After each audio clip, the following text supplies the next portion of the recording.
Él se fue para Filipinas, se paró en Siargao porque era una isla de surf.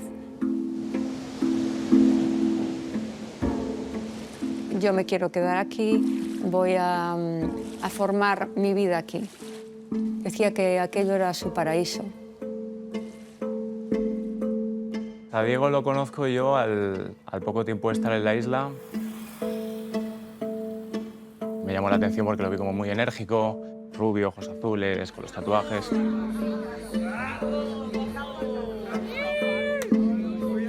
Su energía era como de alguien seguro de lo que quería. Yo cuando lo conocí me di cuenta que él no estaba de vacaciones. En ese momento él ya tenía un plan.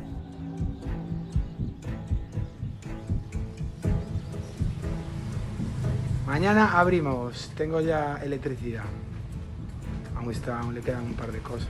Rápidamente se lo ve como un chico que ha encontrado una isla donde puede hacer negocios, que finalmente puede emprender. Amazing. Thank you, thank you. Forma rápidamente parte de la comunidad de ahí y se le tiene ya en cuenta, sobre todo a nivel de negocios. Diego se ganó el éxito a base de trabajo y esfuerzo.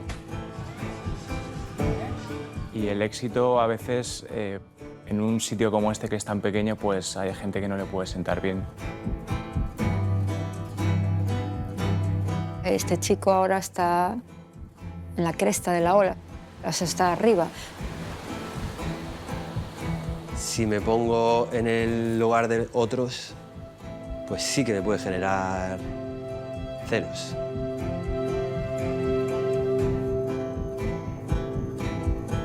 Fue un cúmulo de circunstancias que hicieron como una persona no grata a Diego en la isla. Diego molestaba a personas con poder. Se montó este circo para quitarlo. Molestaba. ¿Por qué tenemos que estar viviendo esto? ¿Por qué tú no estás aquí cuando tendrías que estar? No soy capaz de filtrar mentalmente que alguien sea capaz de mandar a hacer lo que mando a hacer. ¿Por qué? My campaign against drug will not stop until the last pusher and the last drug lord are...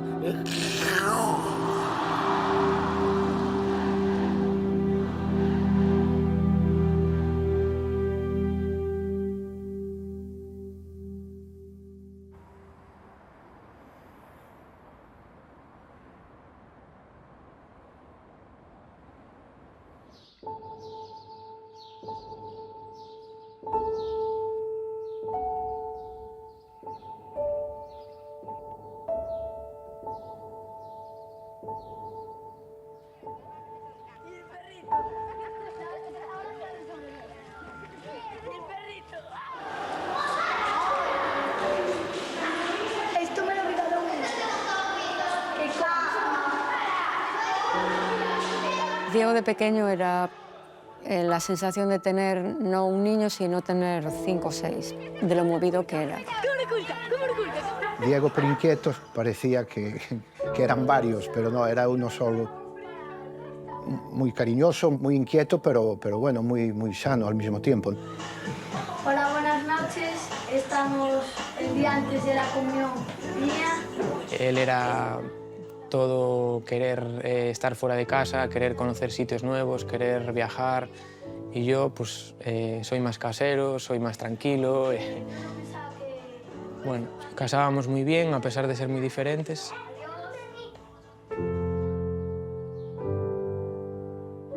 Se quería comer el mundo y no sabía por dónde empezar. Y se quería marchar a Australia. Pero claro, Australia nos parecía, y con 17, 18 años, que era el fin del mundo. Nosotros lo animamos, pero decimos, vamos a empezar un poquito más cerca. Londres está bien. Cuando yo tenía 18 años, me dice que ya tiene todo organizado, que nos vamos a Londres. A las 2-3 semanas de estar allí, llegó un día a casa y me dice, Rebeca, me acabo de comprar una licencia de taxi driver. Y yo, pero Diego, si acabamos de llegar, no conoces las calles ni nada. Y me dice, bueno, ni los turistas. Londres fue ya su punto de decir, esto es lo que yo quiero, culturas diferentes, gente de todos los lados. Y bueno, y a partir de ahí fue un ir y venir constante de sitios.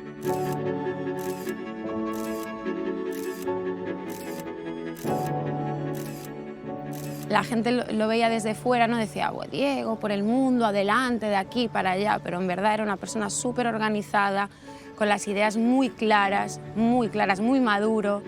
O sea, un trabajador nato, siempre. Y le da igual trabajar de cualquier cosa. Como cuando se fue para Australia, que trabajó durante 1 año y medio sin parar y después se pasó 1 año y medio en Tailandia haciendo el curso de buceo para poder trabajar en diferentes partes del mundo de monitor de buceo. Al acabar ese curso se fue a trabajar a Honduras como instructor ya. Un objetivo claro siempre y de trabajo, de progreso.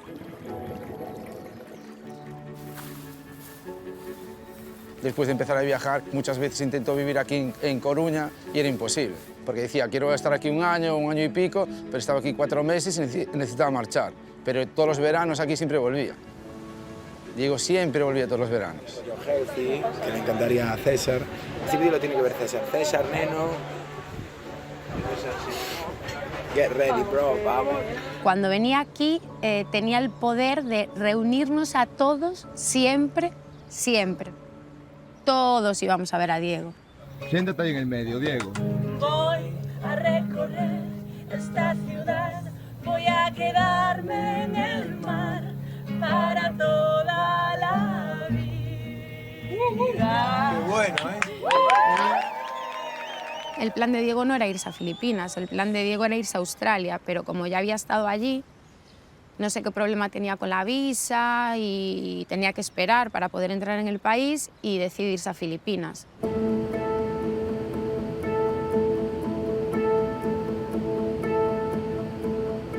Hola, buongiorno, aquí from the Phillip Island.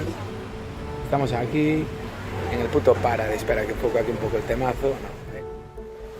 Vamos para la playa. De todos los sitios en los que estuvo, creo que era el sitio que más le gustaba. ¿Pero qué me decís, amigos y amigas? Entonces allí se adaptó rápido y se enamoró de Filipinas. Está en su hábitat, ¿no? Con playa, sol, surf, buen ambiente. Ahí surge la oportunidad de emprender en un hostel. A Diego lo conozco a través de unos amigos que ya lo conocían de antes. Diego ya había abierto el hostel, era un sitio como de reunión de nuestro grupo, ¿no? Ahí es cuando empezamos a conectar bastante. Y ahí, pues sin planear mucho, empezamos a construir cosas, proyectos.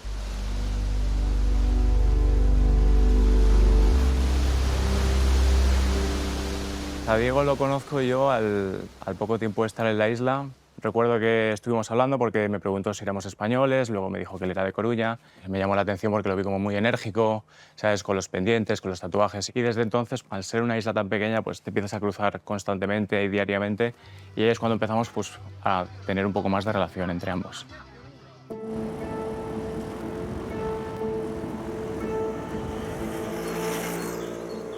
Yo conozco a Diego y yo recuerdo que comentaba con mi pareja, no, ostras, nosotros llevamos aquí 6 meses, no hemos hecho nada, no hemos invertido en nada y este chico ya tiene un hostal, ¡wow! Él ya tenía alquilado el hostel y ya tenía en mente crear una marca de ropa y tal, y ve la oportunidad y construye una tienda humilde, pequeñita. Esto va todo abierto y eso, estamos montando las puertas para que vaya cerrado. Aquí está el hostel y aquel lado y aquel va cerrado como este y este es el almacén. Empieza a vender ropa y crea su marca, Mamón, patrocinando también a gente local, surfera. Mira, pegatinas, mira. Este, por ejemplo, lleva Mamón, ¿lo veis? Ahí, Mamón para el coche. Nos vamos a llevar las pedazos de gordo. Y pónsela en el capo. Así se hace el marketing en la isla. Amazing. Thank you, thank you. A otro, para otro ya, venga, trabaja. You are my worker, trabaja, eres mi esclavo. Yo me acuerdo que un día estaba en el aeropuerto de Madrid y veo a una chica con la bolsa de mamón y yo en plan, este cabrón, tío, o sea, no lleva nada ahí y ya está con su sueño súper encaminado, o sea... El hecho de que un extranjero llegara allí y montara negocio era algo normal. De hecho, la mayoría de negocios, el origen era un extranjero que llevaba ya un tiempo allí y con el tiempo había ido construyendo su proyecto. Diego eso lo hizo en un tiempo de 3-4 meses, abrió un hostel, creó la marca, abrió una tienda, creó la fiesta de Escama, fue todo relativamente rápido.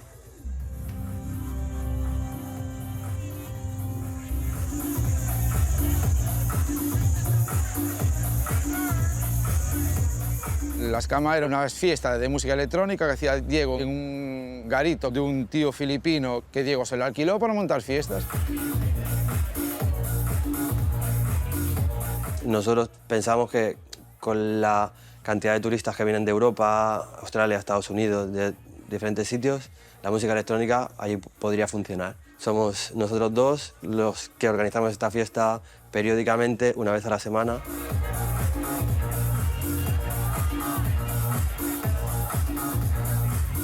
Wow, una maravilla de fiesta. Y era la mejor fiesta que había en la isla. O sea, se hablaba en Manila de las fiestas de la Escama.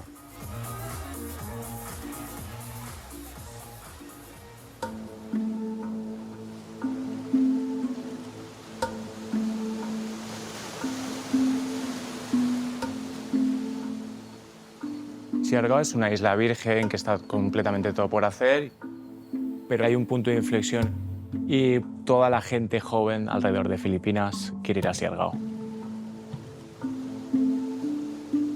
En ese momento hay un antes y después, porque Condé Nast, una de las revistas más importantes a niveles de viajes a nivel mundial, categoriza a Siargao como la mejor isla de Asia de 2018. Llega gente nueva de Manila, grandes fortunas, y empiezan a llegar a Siargao con el único propósito que es invertir. Nosotros éramos conscientes del crecimiento de la isla. Hacía poco tiempo no había nada y en poco tiempo aquello iba creciendo, creciendo y creciendo.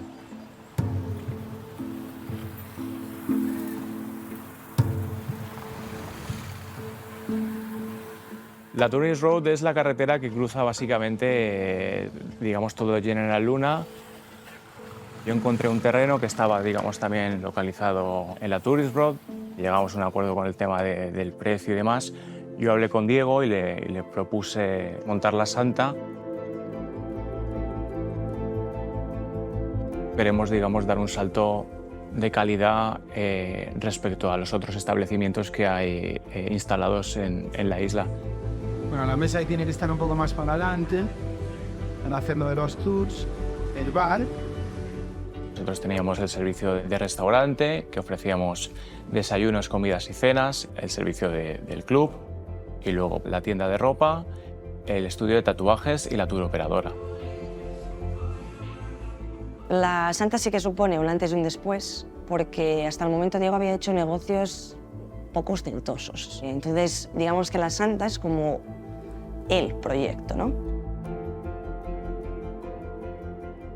La Santa. Pulpo a la brasa, quiero traer Estrella Galicia, me traigo un cocinero para que nos haga la carta. O sea, a lo grande, a lo grande. La Santa fue un punto de decir, este chico ahora está en la cresta de la ola, o sea, está arriba.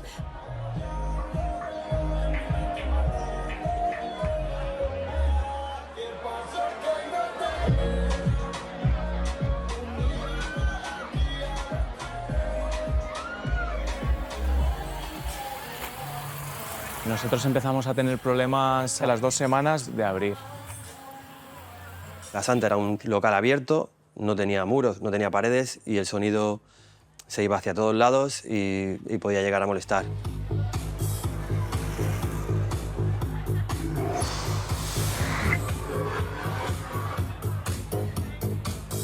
ahí solo hay negocios de día. Entonces, claro, llega, digamos, un negocio que es de noche y eso, obviamente, pues a la gente que vive al lado le supone una adaptación que algunos llevan bien y otros, como vemos, pues no llevan nada bien.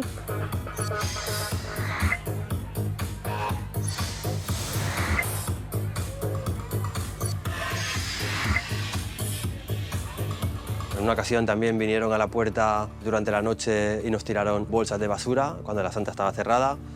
En otra ocasión también hubo un vecino que estampó el quad contra la persiana del local.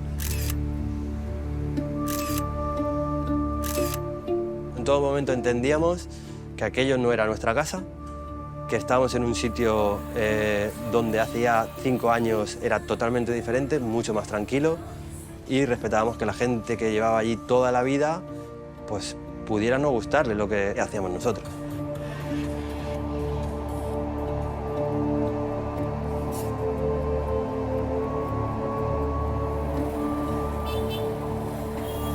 Fue un secreto a voces que el capitán Wells Pañuelos iba a venir a General Luna, digamos, a tomar el control del cuerpo de policía. Era una persona bastante estricta.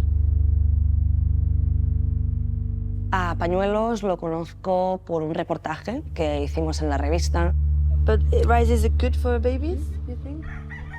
Yo creo que Pañuelos tiene una visión muy proteccionista, una visión muy nacionalista, que se contradice en bastantes cosas.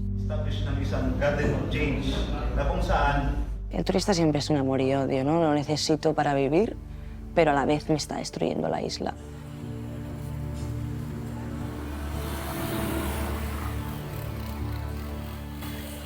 A su llegada, las primeras leyes que fueron así instauradas pues fue el recorte de los horarios de fiesta.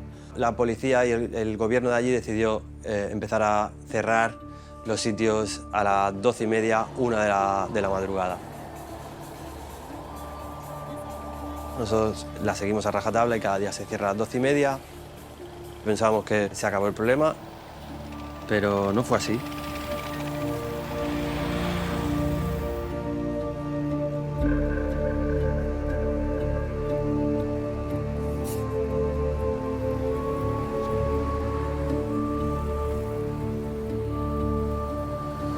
El 7 de enero de 2020, nosotros ese día teníamos una fiesta, era un martes. Ese día Diego se va a cerrar Mamón, su tienda de ropa que cerraba antes, y él normalmente hacía la recaudación de la caja y se iba hacia su casa a dejar el dinero.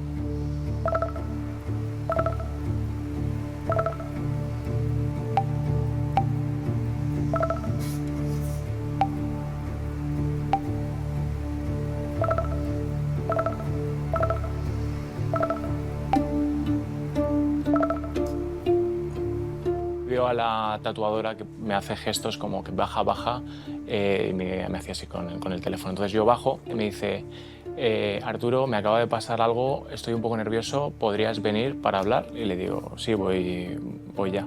Cogí la moto, me fui en dirección a la casa de Diego. Él me dijo que Mamón había cogido el dinero y de camino a casa, justamente en la intersección, dice que le abordan 3 personas que no conoce de nada.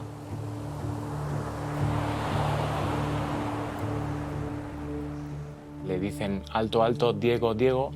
Y Diego era una persona que sabía leer un poquito las situaciones. Y bueno, me contó un poco que la sensación que le habían dado estas personas era como que le querían hacer algo. Yo traté de calmar un poco la situación y de relajarlo. Y ya Diego, bueno, se relaja un poco. Le digo si quiere volver a la Santa, me dice que sí. Cuando vuelve a la Santa, a mí me lo vuelve a explicar todo y él decía, pero es que yo creo que tenían algo en la mano. Igual me estaban controlando que llevaba dinero de Mamón y me querían robar o algo así, no sé, lo he visto algo raro y bueno, se queda así. Ya quedaba poco tiempo para cerrar y bueno, cerramos el local. Bajamos a la calle, aquel día era el cumpleaños de una amiga, una chica irlandesa, era enfermera. Diego quiere irse a casa porque está Gina allí, su pareja. Yo le pregunto a Diego si quiere que le acompañe y me dice que no, que esté tranquilo, que habrá sido una rayada y que no me preocupe, que nos vemos mañana a las 9 de la mañana como siempre.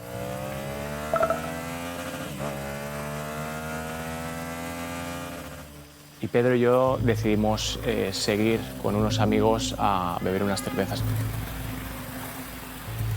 Salimos todos con la moto en la misma dirección y Pedro y yo nos desviamos para parar en el bar. Diego continúa derecho hacia su casa, que se encontraba a escasos 400-500 metros no más.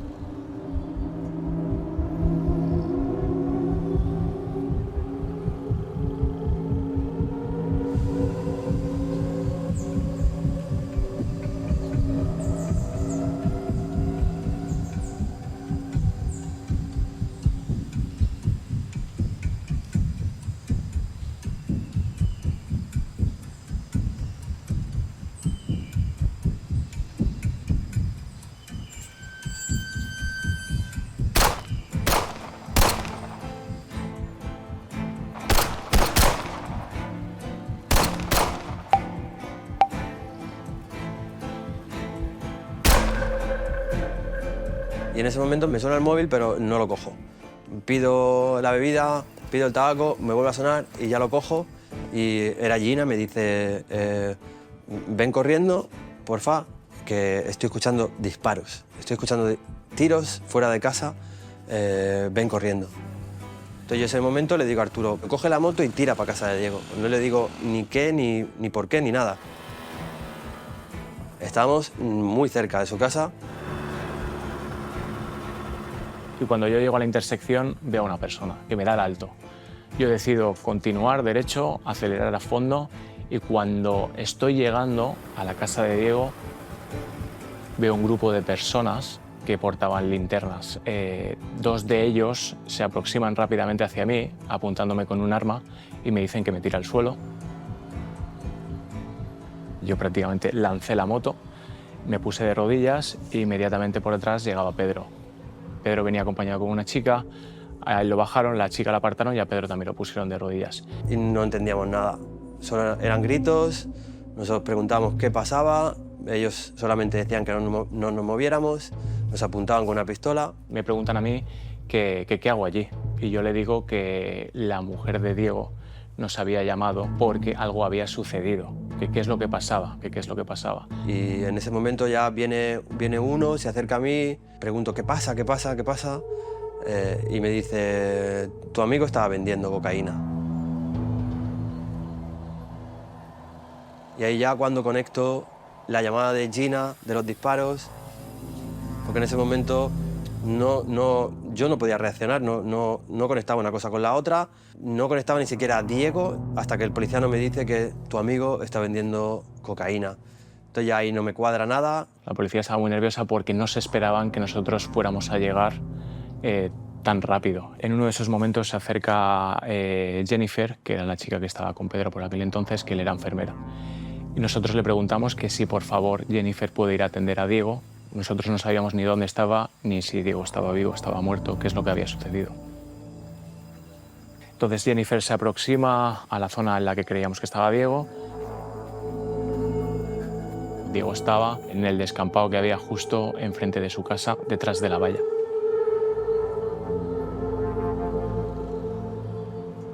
Ella viene blanca, me dice, no lo sé, creo que no tiene pulso, pero no estoy segura. Y en ese momento ella me dice también que lleva como una riñonera y que tiene una pistola. Está boca abajo y tiene una pistola en la mano. Nosotros en un momento le preguntamos si podemos ir a ver a Diego y efectivamente vi a Diego tendido justo al lado de la valla con diversos orificios. Y lo primero que pienso es que el cuerpo ha sido colocado y manipulado.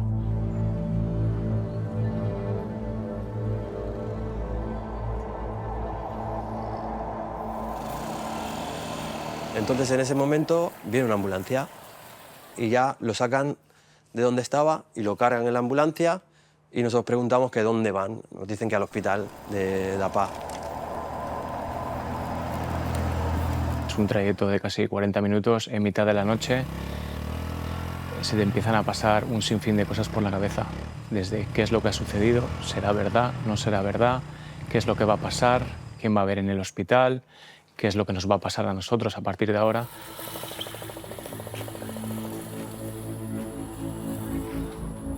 Cuando llegamos al hospital, a él ya lo habían entrado por detrás.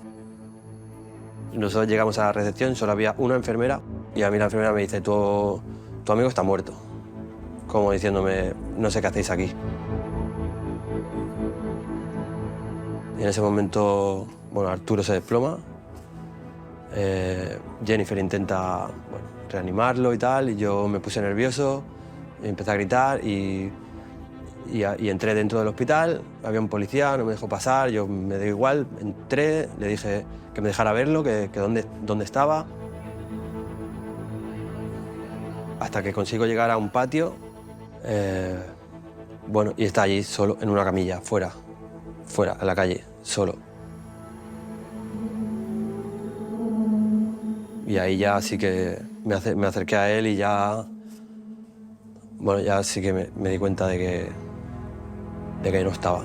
Tenía varios impactos en el cuello, lleno de sangre. Bueno, y ahí afronté pues, la realidad y que él ya se había ido.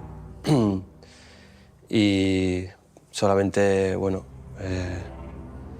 decírselo a la familia y buscar una, no sé, un instinto de resolver aquello de alguna manera.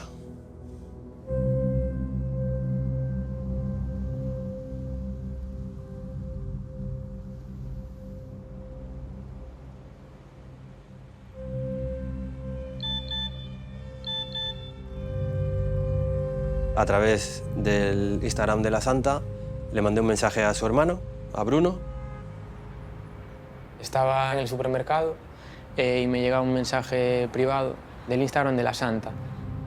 No sé por qué en ese momento me entró un nerviosismo en el cuerpo que no sabría explicar. El mensaje se lo di claro, le dije, no sabemos qué ha pasado, pero estamos en el hospital y a tu hermano le han disparado. Tienes que contárselo a tus padres y tienes que ponerme en contacto con su seguro, porque hay que hacer cosas. Y aquí no hay nadie. No hay ni nada ni nadie. Yo en ese momento no me salían las lágrimas, no sabía ni qué hacer, ni dónde estaba, ni no sabía reaccionar. Cogí un taxi y me fui a mi casa porque no era capaz ni de caminar, ni no sabía qué hacer, no sabía nada.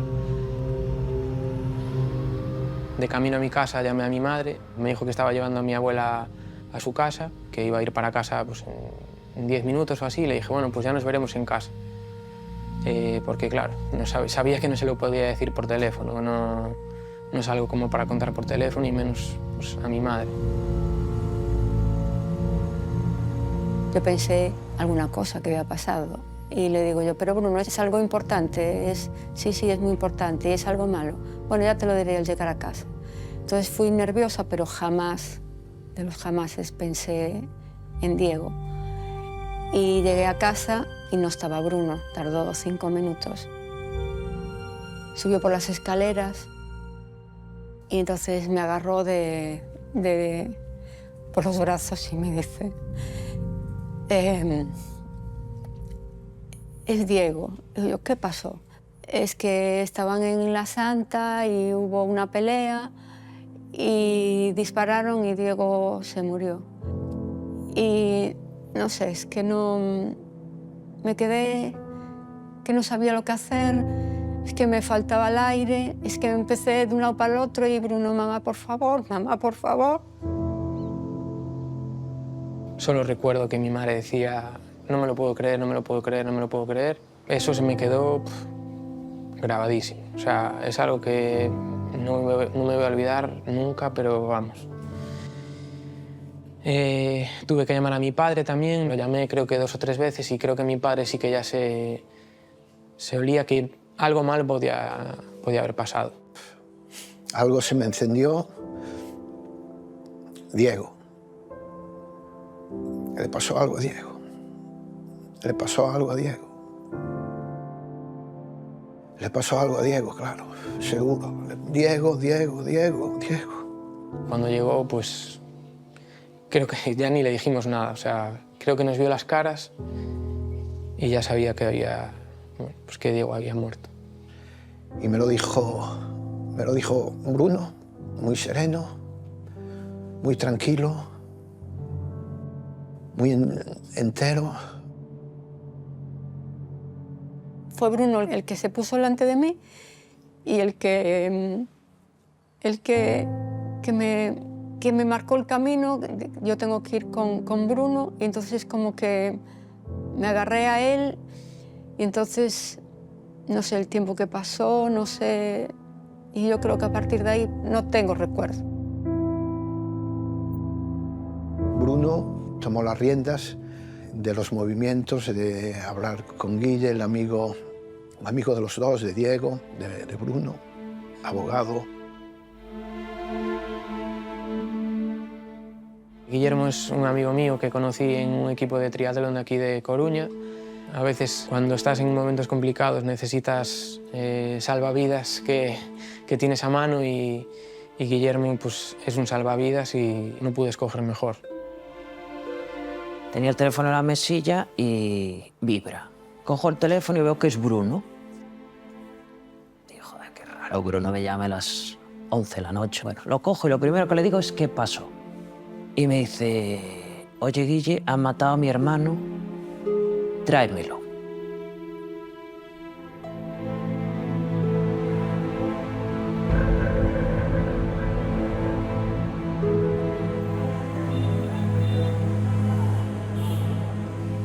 En el año 2020 yo estaba en Filipinas en calidad de agregado de interior.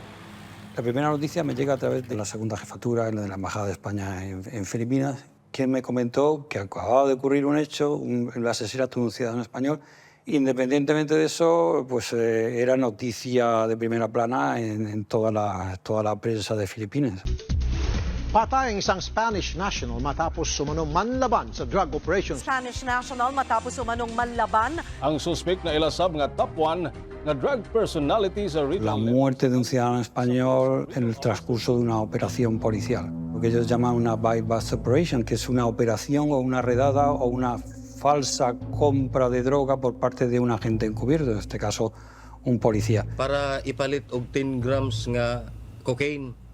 Now, sa dihang namatikdan sa suspect nga pulis dahi iyang katransaksyon, ni bunod sa siyang pusil o gipusil ang pusher buyer. May gani wala na igo.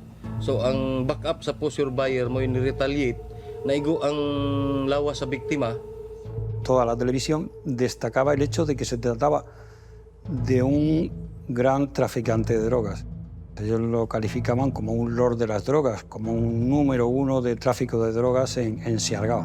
Hai conmoción pola morte dun mozo coruñés de 32 anos nunha operación policial antidroga nas Filipinas. El día que pasa lo de Diego me encuentro en España, me encuentro en Barcelona, en mi casa, y también obviamente pues empiezan a salir todos estos artículos donde se le acusa de ser el mayor traficante de droga del país.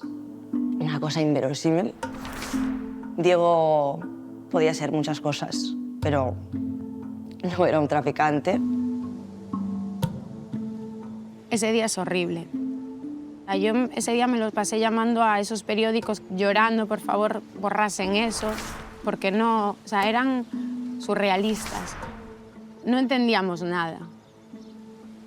Non entendíamos nada. As informacións que nos chegan son aínda moi confusas, temos moi poucos datos e, como digo, Sabela Romar, son moi pouco claros. Me parecía muy raro que mi hermano estuviese metido en algo de eso. Yo le pregunté a Pedro, le dije, ¿hay algo de verdad en esto?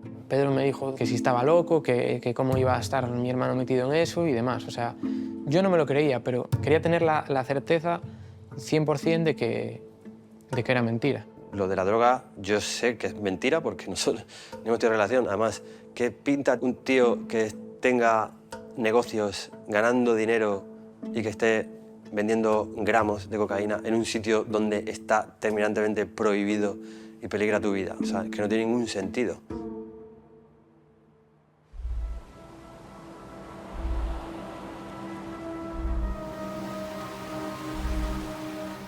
Nuestras últimas 48 horas en Siargao fueron un auténtico infierno, la verdad. Teníamos el miedo de ser vistos en público, porque nosotros realmente tampoco sabíamos si en ese momento estábamos en busca, si éramos targets. No queríamos ir a casa, no queríamos quedarnos solos. Vamos a casa de unos amigos españoles y nosotros seguíamos teniendo miedo. Nuestros amigos también tenían miedo. Entonces nos dijeron, lo mejor es que os vayáis de aquí. Claro, no sabemos qué está pasando, si os están buscando. Claro, la sensación es de pánico, es de miedo, es de... ¿Qué hago? Ya no estás seguro. Ha habido una trama, ¿no? Una operación para matarlo. Entonces, puede pasarte a ti. ¿Por qué no? Recuerdo de mirar a Pedro prácticamente cuando ya estaba amaneciendo y de decirle, ¿qué vamos a hacer ahora nosotros? O sea, ¿van a querer hacer algo contra nosotros? Hemos perdido absolutamente todo, Diego está muerto, entonces decidimos volvernos.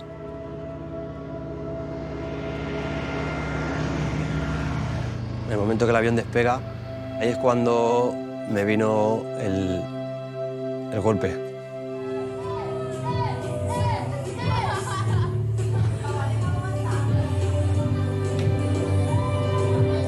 Yo ahí ya me di cuenta que no, que se fue.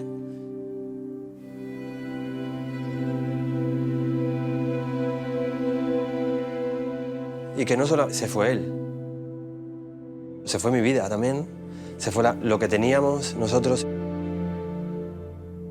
se fue todo tipo de conexiones, de proyectos, de amistades,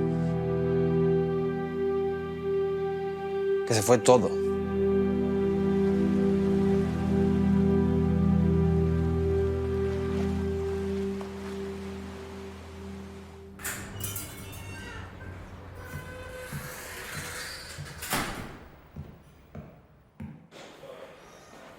En aquel momento no sabíamos nada incluso de quién era Diego Bello. Policialmente hablando, no sabíamos quién era.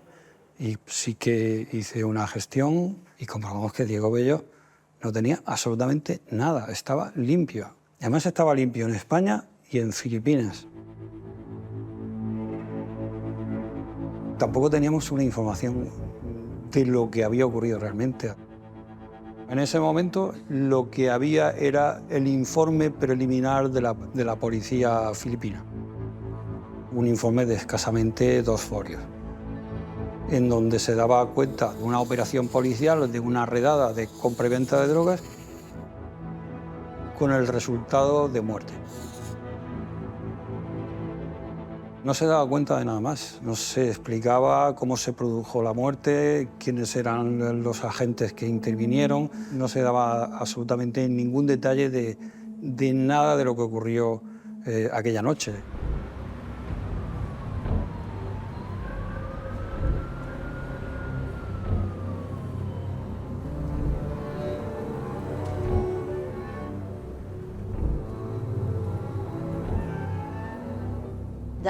Nos enteramos del incidente a través de nuestro seguimiento de noticias. Entonces comenzamos una investigación del incidente motu propio.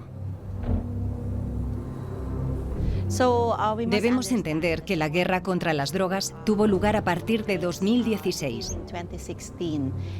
Y una de las narrativas que estaba presentando la policía en ese entonces era la narrativa de Nanlaban. Nanlaban, en lenguaje legal, significa que se hizo en defensa propia. Y en casi todas las muertes relacionadas con la guerra contra las drogas, una de las defensas esgrimidas siempre por la policía fue que las víctimas atacaron primero. La Comisión de Derechos Humanos de Filipinas inicia todas las labores de investigación. Se entrevista con pañuelos y entonces la policía elabora un segundo informe y van relatando punto por punto qué era lo que iban a hacer y quiénes eran los encargados de esa operación. En ese informe aparecen tanto el capitán Pañuelos como el sargento Cortés y el sargento Paz. El informe relata primero que tenían un soplón, un confidente que ellos lo llaman, que se presenta en comisaría y le dice que le ha comprado cocaína a Diego. A raíz de eso, Pañuelos le encarga a Pazo que vaya a comprarle cocaína y le dicen que van a quedar en la puerta de casa de Diego cuando cierre la santa. Entonces esa era la operación, comprarle la droga. En cuanto estuviese todo hecho la transacción, procederían a la detención. Según Pañuelos, cuando se produce la transacción, los otros policías salen de sus escondites y gritan: «¡Alto, policía!». Diego saca el arma de una riñonera y dispara a los policías. Entonces la policía puede usar las armas de fuego contra Diego. Diego se va por el lateral de su casa y salta el muro. Lo que dice también el informe de Pañuelos es que Diego realiza un disparo una vez ya había saltado el muro. Murder and homicide or whatever unlawful killing is not allowed. But your duty requires you to overcome the resistance of the person you are arresting, and it is a violent one, placing in jeopardy the lives of my policemen and, of course, the military. You are free to kill the idiots.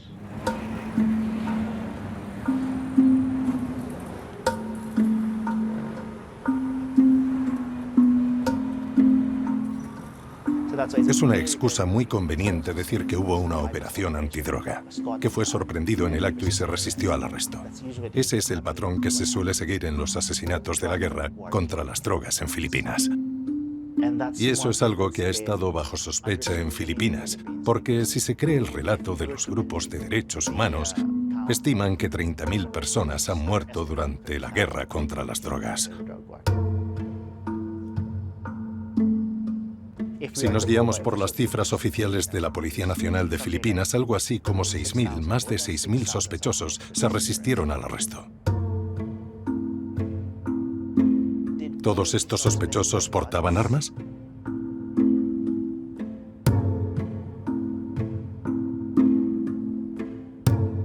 Los informes policiales serían un copiar y pegar de un informe al otro, y simplemente cambiarían los nombres.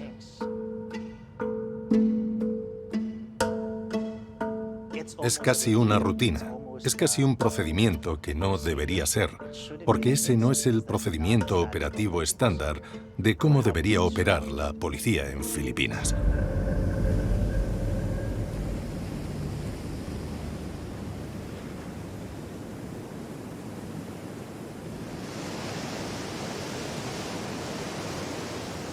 Cuando llegan Arturo, Pedro y Gina, ya tenemos por lo menos una composición de cómo fue todo, cómo pasó, horarios, lo que estaban haciendo, lo que no. Por desgracia nos conocimos en esa situación y a muchos a día de hoy pues, los considero, vamos, veo a esa persona y veo a Diego. Veo a Pedro y veo a Diego, veo a Arturo y veo a Diego. Me gusta en parte, pero por otra parte no, porque al final es un recuerdo nada más.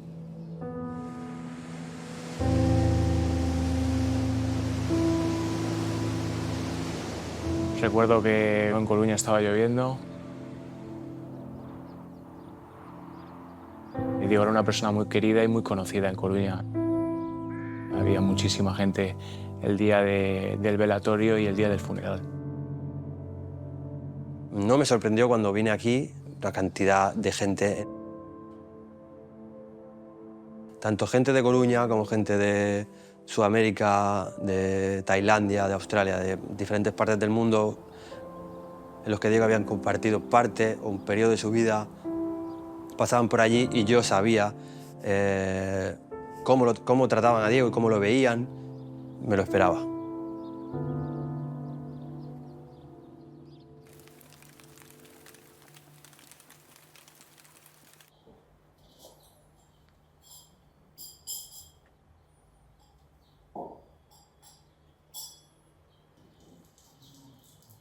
Cuando tenemos a Diego aquí en casa, hay un cambio como de mentalidad, porque yo sinceramente hasta que mi hermano no llegase aquí tenía miedo de que se inventasen cualquier excusa y que dijesen pues, que no se podía repatriar el cuerpo, que no nos enviasen el cuerpo de mi hermano.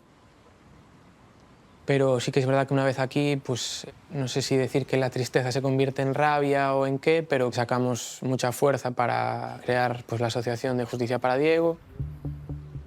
Y como éramos mucha gente, mucha familia, muchos amigos, dijimos, pues vamos a constituir una plataforma, algo que nos permita salir a la luz pública y bueno, explicar la situación e intentar que todo el mundo nos eche una mano, que nos ayude. Y no paramos. Desde ese momento no hemos parado.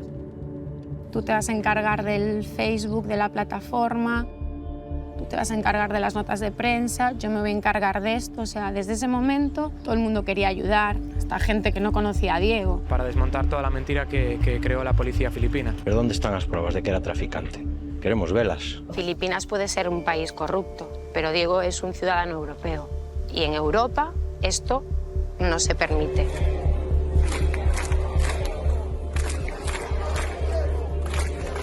El objetivo estaba claro, primero de todo, limpiar el nombre de mi hermano porque lo ensuciaron de una manera muy rastrera. Y segundo, pues buscar la justicia que se merece. Gracias por pedir como nos justicia para Diego.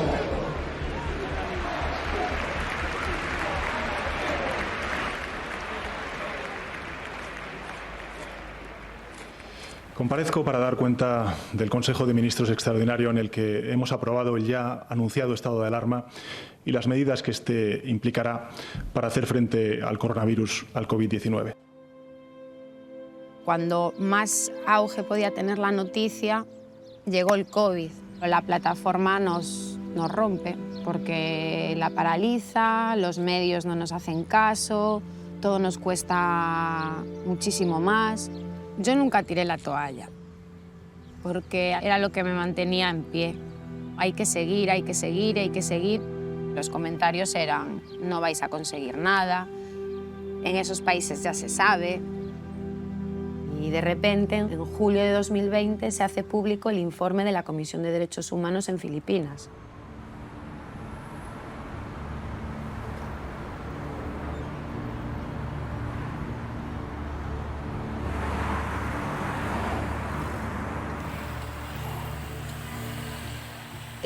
La verdadera intención de la Comisión de Derechos Humanos era asegurarse de que se continuara investigando el caso y de que se hiciera justicia por la muerte de Diego.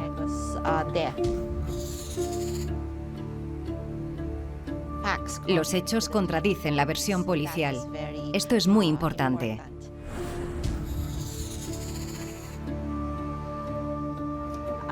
Está muy claro que las imágenes de las cámaras de seguridad mostraron que no tenía riñonera.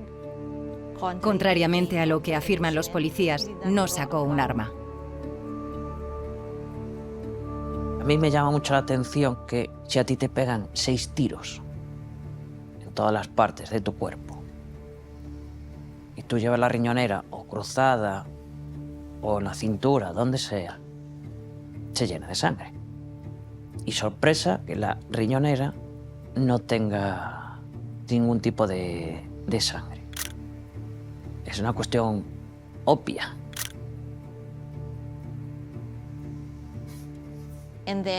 Y luego tenemos que darle importancia a los resultados forenses, porque esa es la prueba más creíble que tenemos. El Manual de Operaciones de la Policía Nacional de Filipinas siempre estipula que en los casos en los que se sometiera a una persona que se resiste a la policía, por ejemplo, debería haber disparos de advertencia dirigidos a las partes no mortales del cuerpo. Digamos, por ejemplo, en las manos o en las extremidades. Pero en este caso hubo disparos en la zona de la oreja, en el pecho y en la zona abdominal.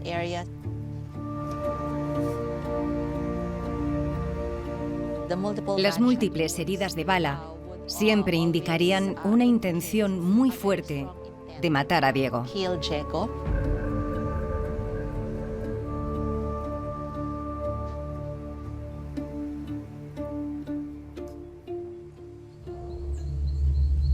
El informe de la Comisión de Derechos Humanos toma la declaración a los testigos y ahí es donde se ven las inconsistencias que hay. Primero se oyen las detonaciones, posteriormente se oye un lamento o un grito de Diego. No hay en ningún momento un aviso de policía, no hay una alerta, o sea, no hay nada. Y eso se hubiera oído. Y también vale la pena destacar que la policía afirma que consumía drogas, pero los registros de las autoridades locales demostrarían que nunca estuvo en la lista de consumidores de drogas de la zona. Y esto está también respaldado por entrevistas realizadas en la localidad. Diego Bello no figuraba en ningún listado ni como consumidor ni como traficante. El resultado del análisis toxicológico es que Diego no consumía ningún tipo de drogas.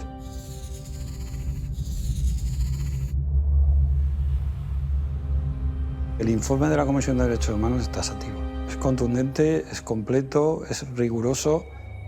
Y lo que mantiene ese informe es que la muerte de Diego es una ejecución extrajudicial cometida por la policía filipina.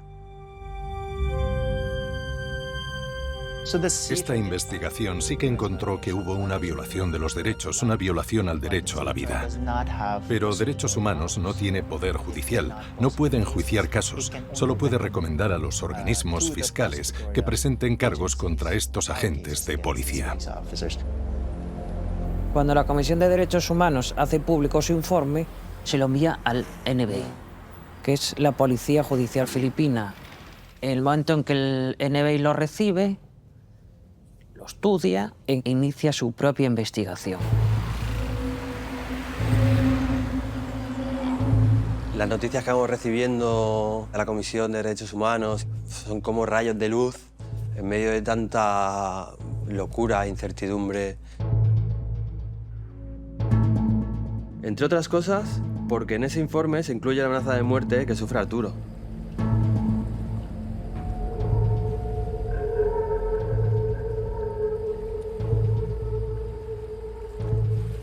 Era agosto y Diego estaba en Manila por el dengue. Y estábamos haciendo una de las fiestas y en uno de esos momentos se aproximó un chico que yo no conocía, de gran envergadura, y me dijo que era un guardaespaldas de una persona reconocida en Filipinas. Me dijo que por favor bajáramos el volumen. Me dijo que si por favor podíamos salir a conversar fuera. Y me llevó a un callejón que se encontraba en las proximidades de la Santa. Y ahí pues habían varias personas, yo no reconocía a ninguna de ellas excepto a una. Esta persona era un gobernador, no de esta isla, sino de otra, muy reconocido también, porque viene de una familia también de muchas generaciones en el gobierno. Y lo primero de todo me pregunta que si sabía quién era.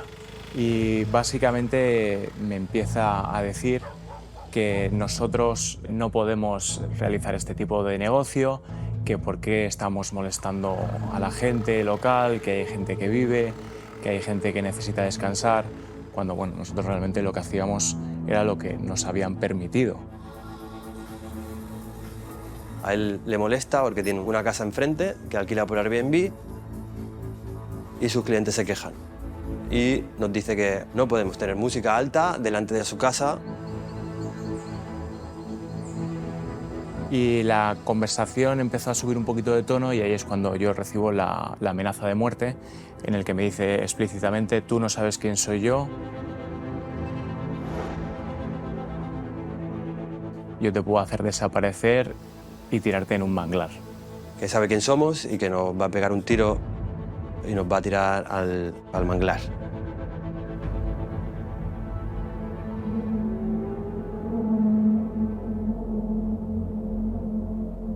La verdad que me generó mucha inquietud. Una persona de gran poder e influencia en el país que te amenace de muerte, pues te hace mucho que pensar.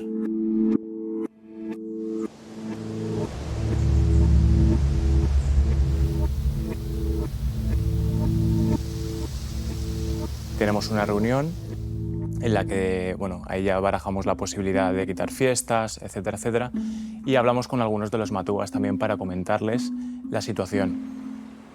La familia Matúas es una familia pues, muy poderosa que lleva mucho tiempo en el gobierno de la isla de Siargao y en Surigao. Cuando llevamos un tiempo allí, sí que empezamos a entablar amistad con algunos hijos de los gobernadores y la relación con ellos era buena. Nos dice que en principio no deberíamos de darle mayor importancia. Que él lo conoce, que él tratará de lidiar un poquito con la situación, pero que estemos tranquilos. Eso es básicamente lo que nos dicen. Se lo contamos a Diego también, pero ni vamos a la policía, ni denunciamos, ni le damos mayor importancia. Nuestra investigación revelaría que hubo amenazas recibidas antes de su muerte. Pero en este caso particular no examinamos este incidente porque centramos nuestra investigación en quienes participaron directamente en el crimen. Esta amenaza es algo que podría investigarse en el futuro.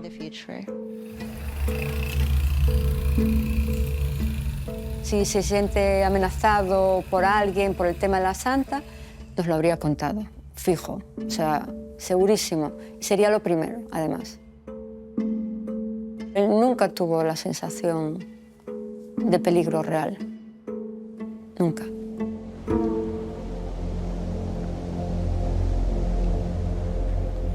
A partir de septiembre o así, vivimos durante 3-4 meses sin ningún tipo de input en contra nuestra. O sea, todo se tranquiliza, el negocio sigue yendo bien. No percibimos ninguna amenaza. La policía, como mucho, pasaba por delante del local a la hora de cierre. Ni siquiera una sola vez entraron al local. En ese momento, Diego decide reformar Mamón, era como la niña de sus ojos.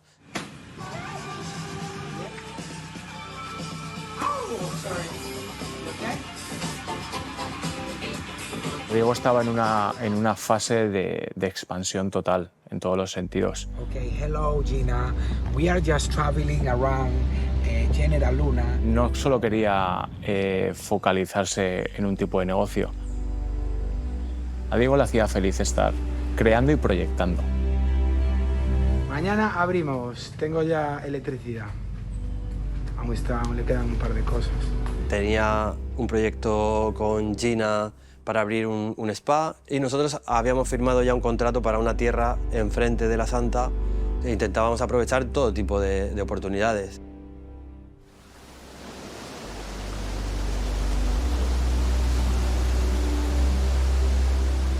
Hubo un acercamiento por parte de un familiar de los Matugas para que Diego formara parte de un proyecto en el que querían hacer un beach club. La idea era hacer un beach club, subiendo un poco el nivel, comparándolo con cómo puede haber un beach club en Bali, bueno, atraer todavía a más gente. Claro, sabíamos que esto, el local conservador, o la gente en contra de tanto crecimiento no iba a estar de acuerdo, pero la mitad de este negocio era filipino y también había mucha gente que veía algo bueno en este crecimiento. El Beach Club fue un proyecto que yo, la verdad, un día me llamó y me lo contó, que estaba a punto de firmarlo, y al día siguiente, cuando le pregunté qué había pasado, me dijo que al final no iba para adelante. Y fue una conversación que siempre nos quedó pendiente de ¿pero qué pasó, no? Y nunca la tuvimos. ¿Qué pudo pasar cuando estabais a punto de firmar y al final no lo hicisteis?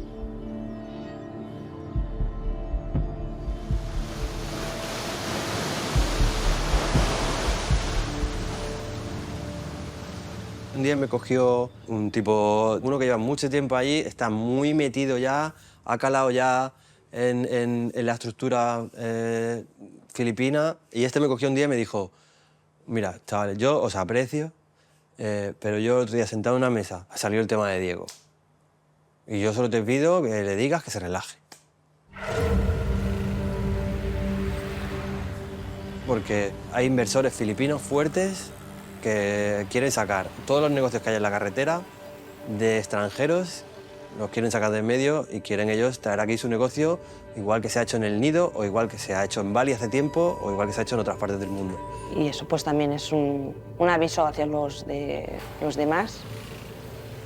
La gente que tenía más poder eran más y obviamente pues tenían más voz.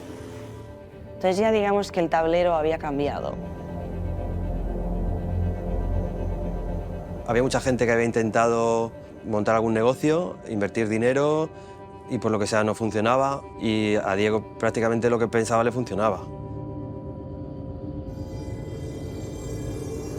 Claro, yo si me pongo en el lugar de otros, pues sí que me puede generar celos. El éxito a veces, en un sitio como este que es tan pequeño, pues hay gente que no le puede sentar bien, más siendo una persona extranjera. Diego era una persona que lo querías o lo odiabas. ¡Aquí, cabrón! ¡Vamos!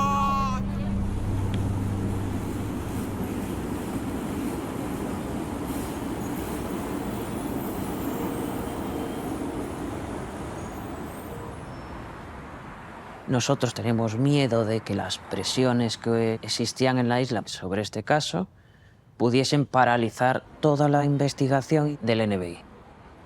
Si no se hacían las investigaciones y no se continuaba con todo, corríamos el riesgo de que esto quedase en el olvido. Como padres queremos respuestas ya. Hubo momentos muy difíciles porque ves que no avanzas. Es muy duro. Esto es más duro de lo que se pueda imaginar nadie. Es peor. Hubo mucho tiempo sin noticias. Y entonces, ¿qué haces? Pues a ver, para que se mueva algo, nos tenemos que manifestar, tenemos que hacer un escrito, tenemos que hacer todo esto. Porque sabes que de tu fuerza va a depender el resultado también. O sea, eso lo tuve claro así, desde el minuto cero. Y no me desvío de ahí. En Radio Coruña se encuentra la madre de Diego Bello, ella es Pili. Es muy difícil, es un trabajo titánico, pero tú no vas a abandonar, ¿no? No, nosotros vamos a seguir hasta el final de nuestras vidas porque es la única manera que le podemos ayudar a Diego y que nos podemos ayudar a nosotros. Intentamos que la noticia no desapareciera de los medios. La propia Comisión de Derechos Humanos de Filipinas, que investigó el caso, intentando hacerle ver al gobierno filipino que eso no podía quedar así. Había un informe de la Comisión de Derechos Humanos diciendo que había sido un asesinato y que tenían que investigar. Con esa investigación que ellos hacen allí, ¿cómo no van a hacernos caso? ¿Cómo van a dejar esto pasar en el tiempo y no hacernos caso, ¿no?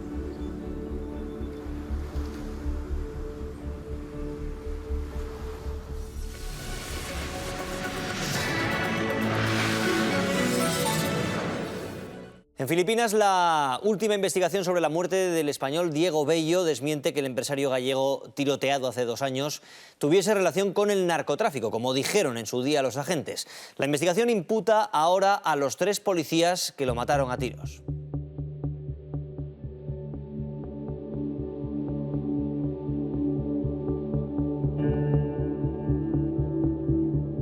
Por fin, el NBI tiene su informe final. Un propio órgano policial, judicial, te está confirmando las sospechas que tú ya tenías, que era que a Diego lo mataron. El informe del NBI se elabora a raíz de las propias pruebas que extrae o que concluye la Policía Nacional Filipina. El NBI va a donde se cometieron los hechos. Analizan todo lo que hay.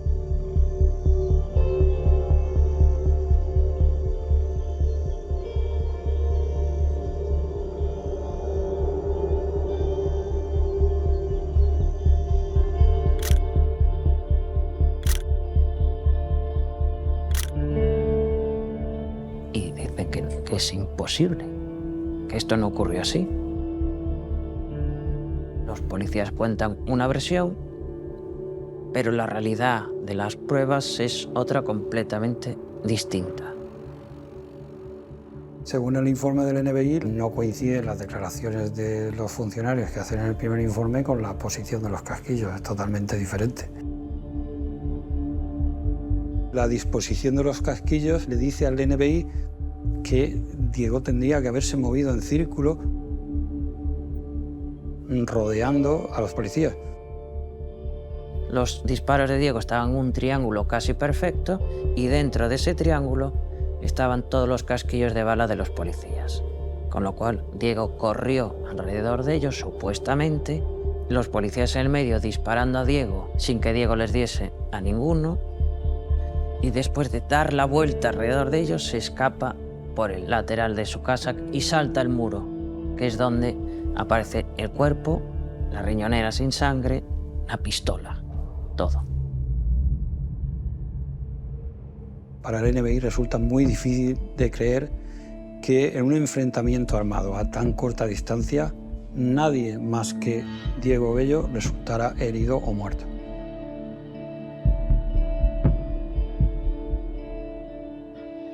Lo que queda claro es que la agresión, el tiroteo no se produjo donde ellos dicen que ocurrió, porque de hecho no existen restos de sangre en el lugar donde presumiblemente se produjeron los disparos. Y sí existen restos de sangre en el callejón. El informe de la Oficina Nacional de Investigación, el NBI, que es, el informe es devastador. No deja lugar a la duda de que el escenario que figura en los informes policiales de la policía filipina es un escenario inventado.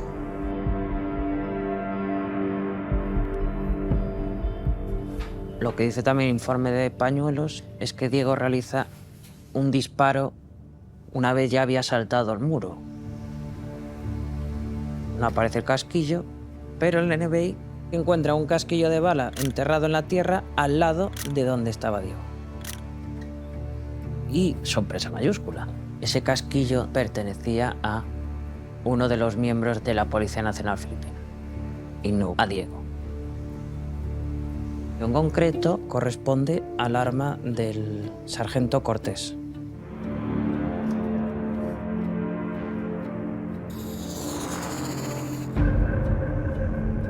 Otra cuestión relevante es que en el informe de la autopsia nos dicen que Diego recibe un disparo con trayectoria de arriba hacia abajo, es decir, sentido descendente, está tirado en el suelo, sentado, o no sé cómo,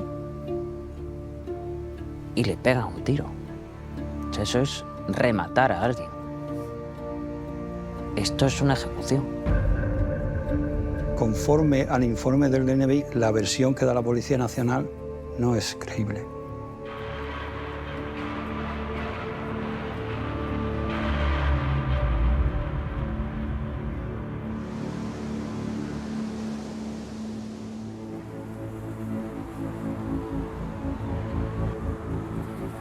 El informe del NBI lo que determina es que los policías presuntamente han cometido 3 delitos. El asesinato, falsificación de pruebas o la escena del crimen y perjurio. Lo acusaron de ser narcotraficante, versión que su familia nunca creyó. Le da ahora la razón el informe realizado por la Oficina de Investigación Nacional, que dice que todo fue un montaje. El propio juez, por la relevancia que tienen los delitos, les decreta la prisión. Cuando dicta la orden de detención contra los 3 acusados, sorpresivamente desaparecen. Se los traga la tierra o quieren hacer que se los traga la tierra.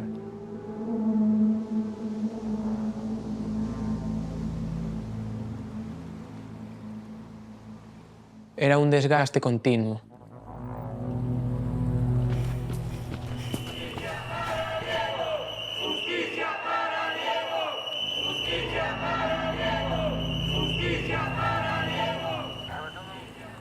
Hay veces que una misma noticia, un mismo paso me hunde, pero según me hunde, ya a la vez me saca fuerzas y hacia adelante.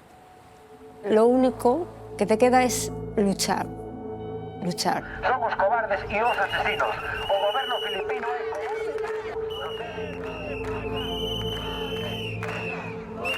No le pueden quitar la vida así a alguien y que estemos teniendo que pelear tanto para conseguir justicia. A Diego no lo asesinó alguien que pasaba por la calle, lo asesinó un policía, un funcionario de un país con el que España mantiene relaciones diplomáticas. Por lo tanto, hay que actuar ya. Estos policías siguen en paradero desconocido. A nosotros lo único que nos hace pensar es que hay una intención de encubrir lo que pasó, ¿no? Había unos policías que estaban en situación de paradero desconocido, pero a la vez estaban publicando y haciéndose ver en redes sociales, ¿no?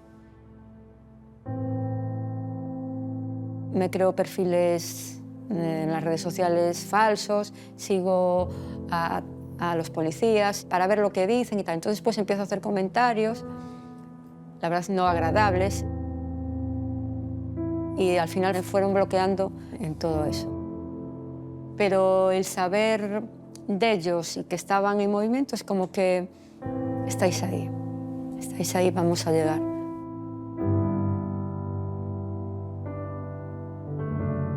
Si Diego llega a ser consciente de lo que intentaron mancharle su nombre, se volvería loco. Loco.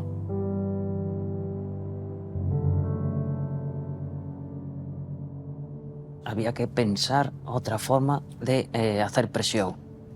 ¿Qué se nos ocurrió? La política. Iniciamos un proceso de charlas, de reuniones, de convocatorias, de llamadas para pedir apoyo a diferentes organismos, partidos políticos.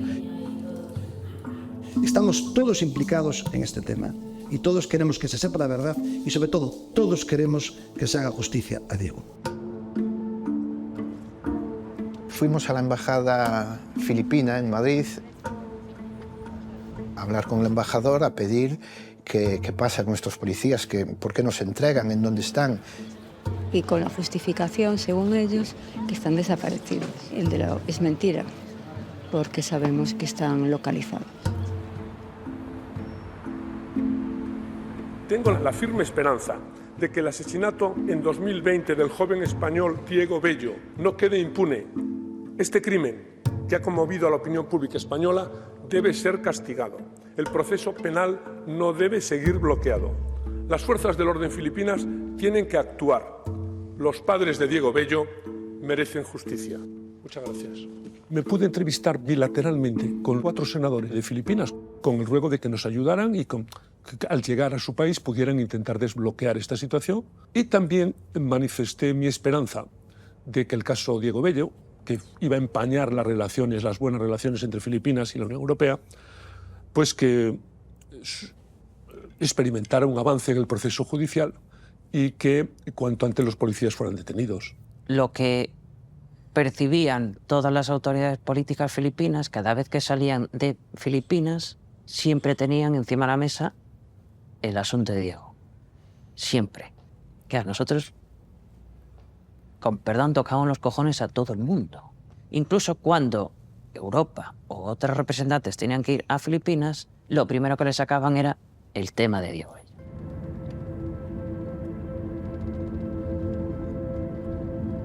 Desde la Subcomisión de Derechos Humanos del Parlamento Europeo teníamos pendiente un viaje a Manila desde antes de la pandemia. La visita estaba en el marco de las violaciones de derechos humanos por parte del gobierno filipino en el contexto de la llamada guerra contra las drogas. Para nosotros es muy importante el caso de Diego Bello, pero era un caso dentro de un conjunto y no queríamos que se focalizara a ya vienen los españoles a hablar solo del español asesinado. Si Diego hubiera estado implicado en un caso de drogas y hubieran tenido cualquier mínima tipo de duda o sospecha o prueba, Duterte hubiera dicho Ustedes, estos españoles, estos europeos, lo que son cómplices y nosotros no hacemos distinción, sea el traficante de la nacionalidad que sea. Those who destroy my country, I will kill you. Al no haber ningún tipo de pruebas, no han podido hacer o no se han podido jactar de ese tipo de elementos. Nosotros, al haber estado allí, sabíamos cómo funciona el país en todo el tema burocrático y lo difícil a veces que es llegar a según qué sitio. Si a ellos los dejas gestionar este tema, ellos solos no hubieran hecho nada. Claro, ellos al sentir esa presión de diferentes estamentos españoles, europeos, derechos humanos, lo que los ha forzado a buscarle una salida.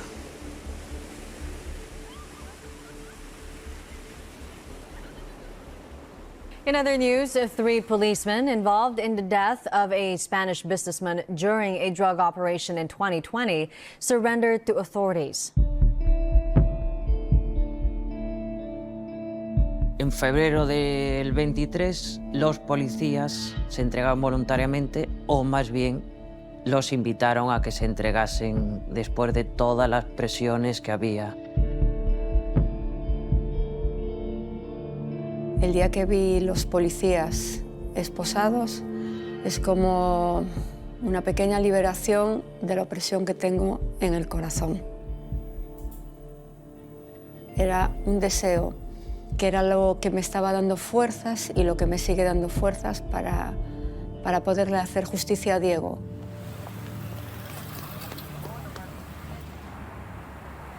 No sabemos qué los empujó a entregarse de repente. Por lo general, quiero decir, el hecho de que se entregaran es lo inusual. Hay expectación sobre que los fiscales filipinos, dado el interés de la comunidad internacional, en particular del gobierno español y de la Unión Europea, en este caso de Diego Bello Lafuente, hagan todo lo posible para enjuiciar a los policías implicados. Si eso resulta en una condena, podrían decir que, miren, estamos haciendo nuestro trabajo en la investigación de casos en Filipinas. Esta es una prueba de ello. Pero, por otro lado, también hay que preguntarse, ¿están priorizando este caso solo porque querían salvar las apariencias y mostrarle al mundo que estamos haciendo algo al respecto?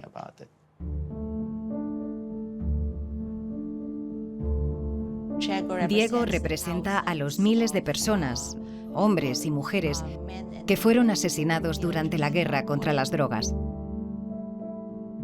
Muchos no tuvieron el lujo ni la oportunidad siquiera de tener un caso, un expediente contra los demandados, y entonces el caso de Diego representa una esperanza.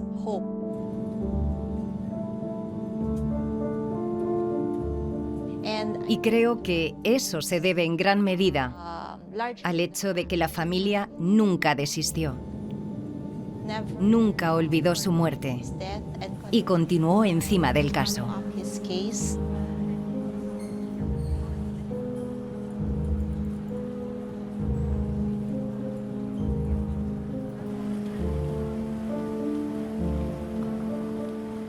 Deseo que el juicio salga rápido, que salga limpio y que la verdad salga a la luz, que para nosotros lo tenemos muy claro, pero quiero que esa gente pague por lo que hicieron.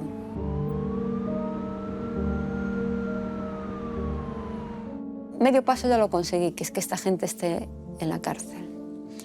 El medio paso que falta es que sean condenados.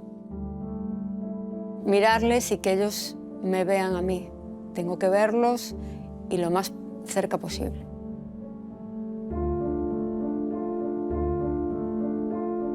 Ellos son simplemente ejecutores. Ellos han acatado órdenes y las órdenes vienen de alguien con mucho poder y mucho peso. Un policía solo no organiza un asesinato, no prepara pruebas y no se inventa una historia. El que Diego desapareciera de la isla es una advertencia de el que quiera venir aquí y quiera hacer negocios, que sepa que esto puede pasar. Diego molestaba a estas personas con poder, se montó este circo para quitarlo, porque bueno, molestaba, básicamente. Ojalá hubiera más trasfondo, ¿no? Pero es así de simple. Los policías tienen que pagar porque fueron los que le dispararon a Diego y tienen que pagarlo, pero realmente el que tendría que pagar son otras personas. La gente que mandó a asesinar a Diego.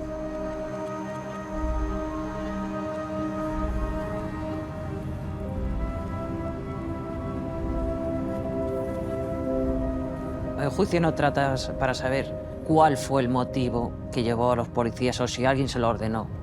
No, eso si quiere que lo cuenten los policías durante el juicio, no.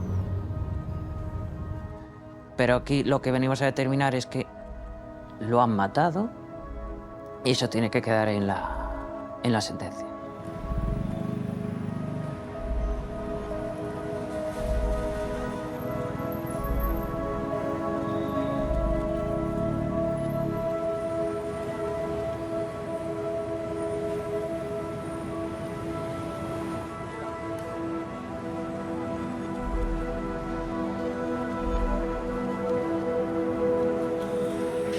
Si ellos no dan las razones en el juicio, nos quedaremos con esa incógnita. Pero mira, la parte hasta la que nosotros podemos llegar creo que es esta.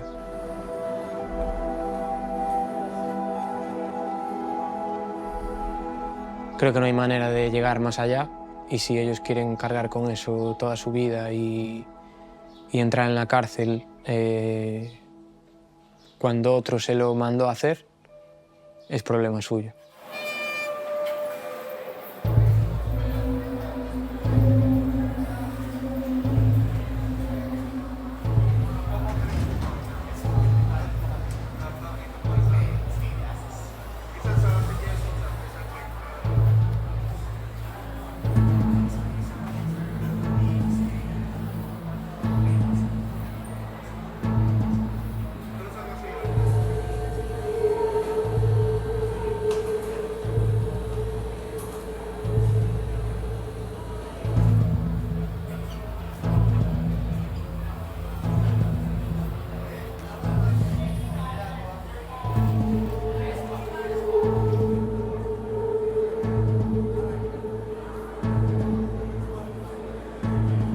Si los policías son condenados y se reconocen los hechos de que actuaron a sangre fría, de que asesinaron a Diego, nuestro afán de justicia en parte estaría muy recompensado.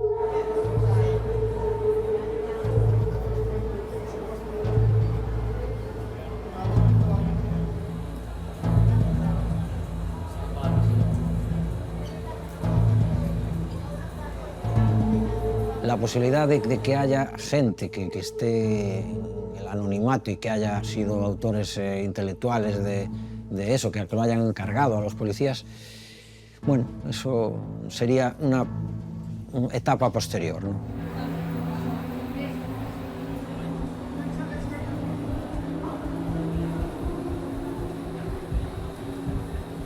El mensaje tiene que ser de confianza, tiene que ser de hemos llegado hasta aquí y no pensábamos que podríamos llegar tan lejos. Tenemos que confiar en que van a pagar por lo que hicieron, que van a cumplir condena y que el tiempo nos vaya diciendo qué pasa. El porqué de la muerte de Diego lo sabe una persona, es el capitán Panuelos. Él sabe por qué. Y si se produce una condena contundente, con un reproche penal contundente, quizá el capitán Panuelos se decida a contar las motivaciones de este crimen. La clave la tiene el capitán Panuelos.